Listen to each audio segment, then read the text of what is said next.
I've always done something that involved either toddlers, children, or the elderly. I've never done anything in the in between. I've always done children or the elderly.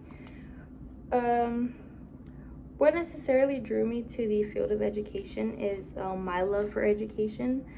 I School was always my escape from home.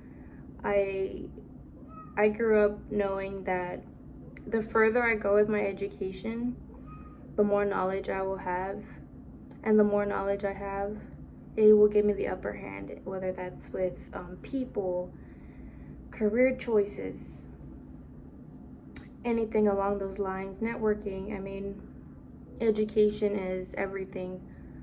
Without our teachers, we don't have future presidents, future lawyers, future doctors, etc. And what I was taught growing up as a woman, um, education is something that the world can never take away from you. Your knowledge is yours to keep. No one can take that from you. The world will try to take your innocence, your money, all sorts of things, but the one thing that they cannot take away is your education. A few experiences that I've had working with school age students is an internship that I did. I did an internship back in, I want to say April of this year. No, April of last year. April of last year, I did a 1 month internship. It was called Teens as Teachers with Texas A&M AgriLife. So what we did was we were given a criteria to follow, the lesson plan, the activity, and all the materials. And the ages of these groups were from, I believe, 5 to 13. And at the time, I was 18, so I was already aging out of that program.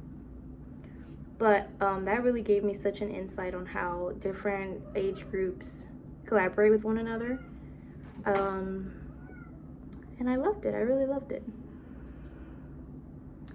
I anticipate the greatest challenge for me in preparing to become a teacher will be balancing the work life from the home life.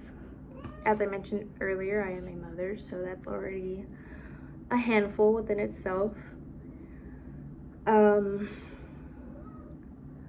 I received the best piece of professional feedback from a teacher named Miss Church. She wasn't my teacher, but when I did my 32 observation hours for one of my courses, I viewed her classroom. I believe she teaches 4th grade reading. And she was very different from the other teachers that I met within that school. Her main focus was making sure that all of her students understood the material, not so much the test scores and the grades, as those are very important, but to her, I could tell that she really cared about her students and their well-being. And the piece of advice that she gave me was to never come home with work on your mind. So she told me that her and her husband, when they come home from work, they sit down, have dinner, and after dinner they take maybe 15 minutes to talk about work, and that'll be the last of work. The main goal is to come home and focus on your family. Leave work at work, and once you come home, focus on your family.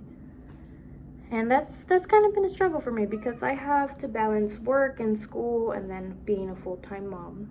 But I am working on that. So the way I apply this feedback, I would take a couple minutes after work to speak about how my day went, and after that, drop the conversation entirely. If my day went well, if my day went bad, just focus on the now, focus on my son, and keep going forward with the day.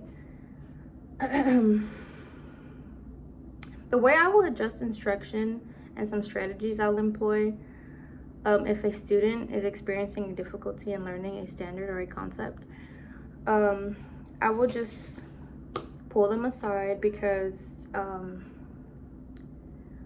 so there's students that sometimes they're really, really smart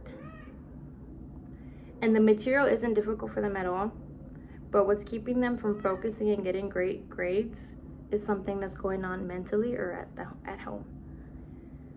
So for me, I used to be that student. So I had taken English 1 back in M&J Conrad High School, and my English teacher caught on that I wasn't being as detailed in my writings as I used to be. So she wrote me a note and asked me what was going on, and she was right. I was going through something at home.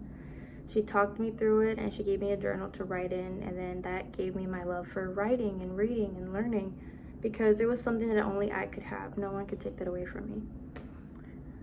But a strategy I'll use to help a student like that, I would probably hand them a journal and give them maybe 5 to 10 minutes to write down anything that's in their head. That way it's out. I won't read it, no one else will have it. I'll make sure we have lockers or a cabinet that only I have a code to, so they can just focus on school. So the following situations, a student is not turning in assignments. The way I would manage that challenge, I would first talk to the student so that they don't feel attacked by me coming in and talking to them privately, and then I'd call the parents and see if there's anything going on at home. And if a student is constantly being disruptive and not paying attention in class, there's more than likely something going on at home. Maybe they lost a loved one, something's going on with their friend group. When you're in school, your friends and your emotions are a top priority, so you start kind of taking advice from your friends, listening to things online, and kind of don't want to listen to your parents as much. So there's probably something going on with their friend group, and they just need attention.